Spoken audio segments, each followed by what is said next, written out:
Did you know that there's a new law that went into effect June 1st of 2021?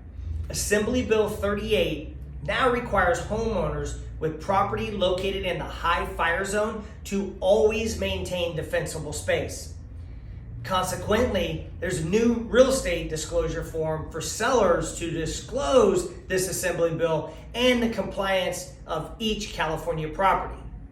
Before we get into the paperwork, what is defensible space and what classifies as high fire zone? Defensible space is the buffer you create between the residents of your property and the grass, trees, shrubs, and wildland area that surrounds it. This is the space needed to slow or stop the spread of a wildfire. Does this defensible space requirement apply to all California homes? No. Only the properties with homes in a high or a very high fire hazard severity zone.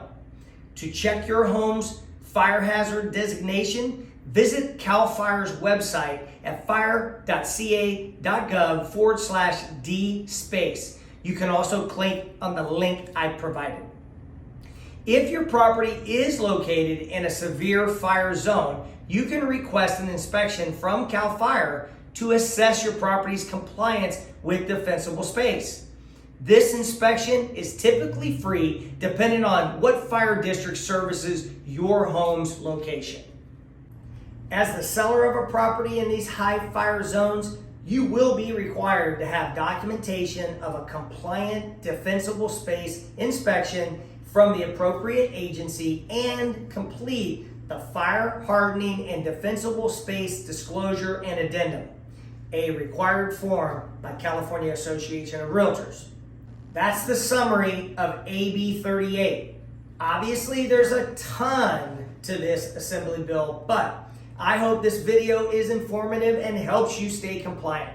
For more information, you can reach out to me. I'm always here to help you with your real estate needs.